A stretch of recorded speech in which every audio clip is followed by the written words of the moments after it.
Senhoras e senhores senadores, primeiramente me permita, senador Renan, antes de iniciar propriamente o meu discurso, fazer dois registros.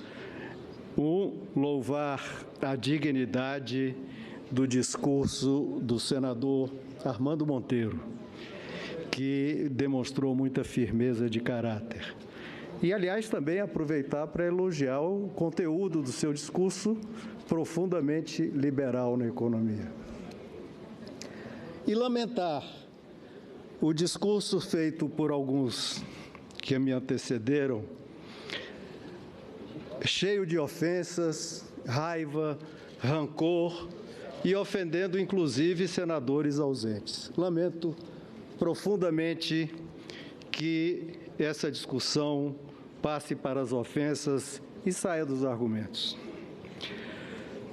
Pela segunda vez na vida, participo de um processo de impeachment.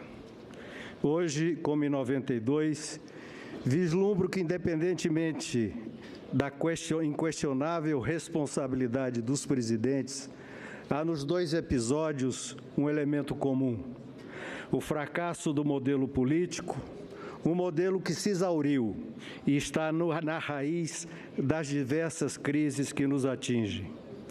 Não deixa de ser constrangedor estarmos aqui pela segunda vez em menos de um quarto de século, reunidos para julgar um presidente da República. Diga-se de passagem que, se por um lado vivemos uma época de instabilidade, também é reconfortante perceber que as instituições têm dado prova de sua solidez. Como disse, a atual crise, assim como aquela que levou ao impeachment do presidente Collor, é resultado, entre outras razões, das imperfeições graves do nosso sistema político. Findo esse processo, seja qual for o seu resultado, o Congresso Nacional tem o dever de se debruçar sobre formas de corrigir o modelo. Precisamos encontrar mecanismos que confiram maior representatividade aos nossos representantes.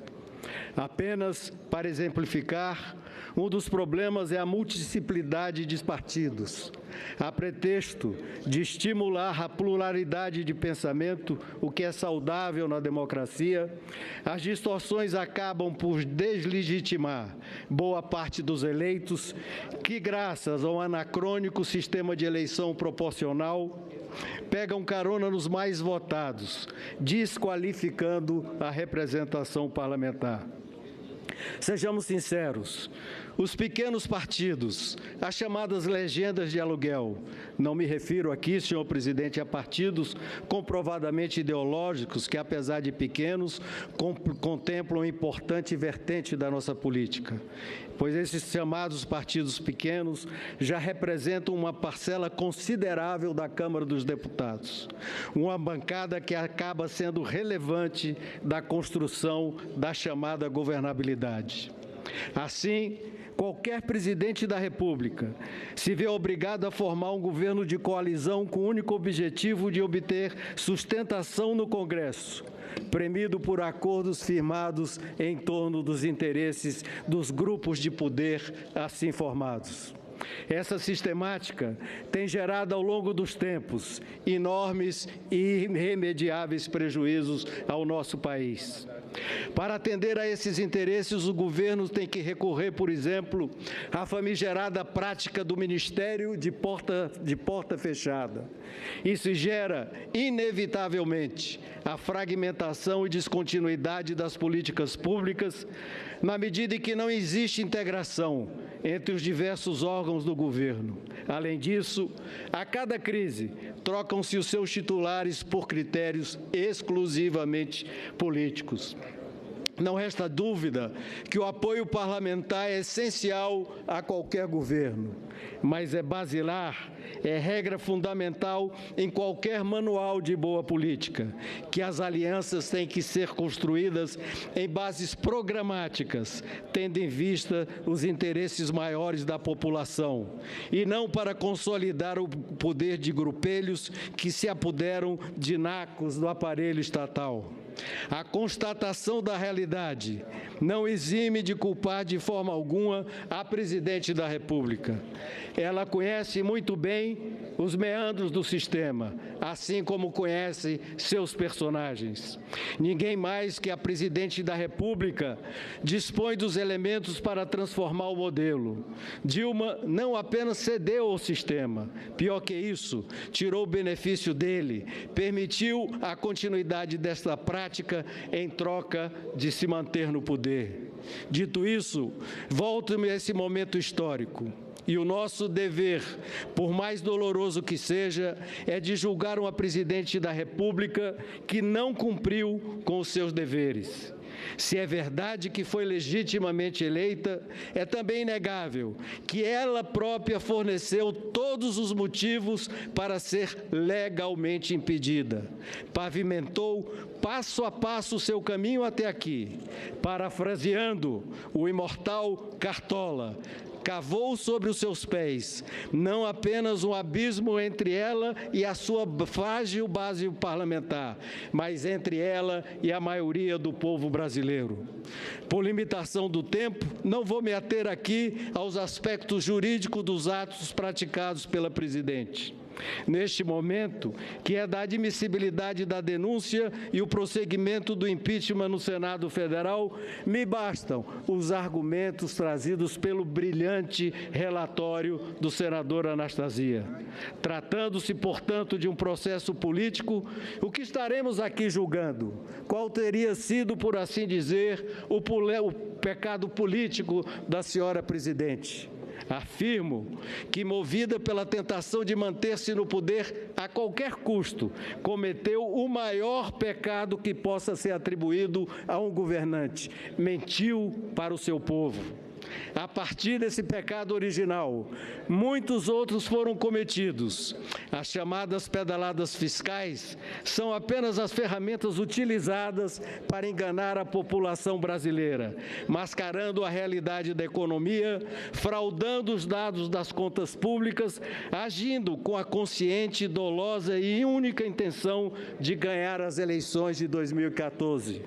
Eis aí o dolo, o inegável e premeditado propósito de esconder não apenas da população, mas dos agentes econômicos, do mercado em geral e aos órgãos de controle, a real situação da economia.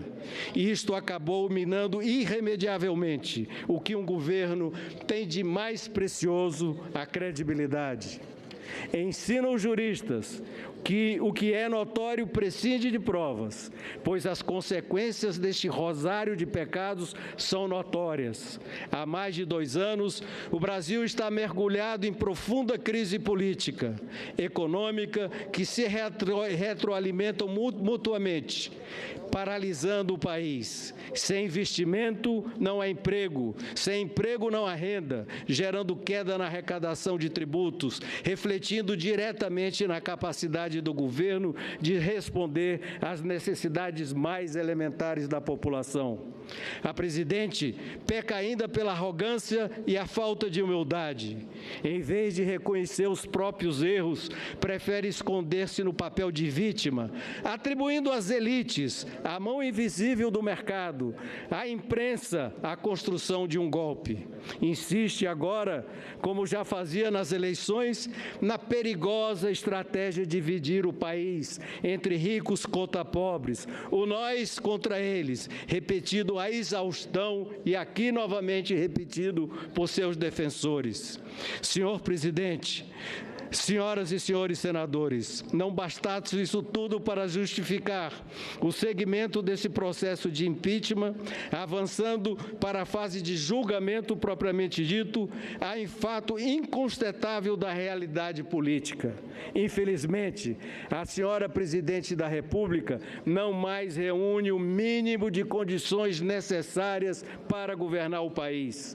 Não dispõe de credibilidade interna ou externa.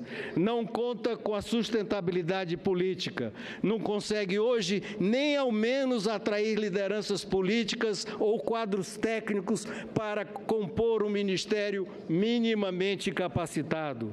A realidade é que este governo chegou ao fim antes mesmo do julgamento final do processo pelo Senado Federal. É bom que se reconheça que não recai na figura da presidente Dilma toda a responsabilidade por esse quadro trágico. É bem verdade que aqui e agora é a presidente que está sendo julgada, mas nós não podemos esquecer que ela faz parte de um projeto de poder muito mais amplo, um projeto que aparelhou o Estado, promoveu o maior escândalo de corrupção da história e afundou o país em uma crise moral, econômica, fiscal e social sem precedentes. Finalizando, senhor presidente, virada a página da história, o nosso maior desafio a partir de amanhã será a construção de um novo modelo político. O que está aí se exauriu completamente e está na raiz das sucessivas crises como a que estamos vivendo hoje. Por isso, conclamo todos os partidos, independente de posição ideológica, mesmo aqueles partidos diametralmente opostos, a unirem esforços nessa obra, que começa a partir de uma reforma política, uma reforma ampla, que não se limite a remendos na legislação eleitoral, acomodando os interesses dos políticos. Além disso, é urgente uma transformação radical do Estado brasileiro, tornando-o finalmente capaz de promover o bem-estar comum, onde prevalece sempre o interesse público e não deste ou daquele grupo de poder. Não se trata de ingenuidade. Continuo acreditando firmemente que é possível fazer política com ética, transparência, decência e dignidade. Os fins não justificam os meios. Portanto, vamos mãos à obra. Sem as reformas, novas crises virão. Se não as fizermos, estaremos confessando a nossa incompetência. Se não as fizermos, estaremos diante do risco que o povo brasileiro, cansado de tantos fracassos, passe a descrer da democracia. Muito obrigado, senhor presidente.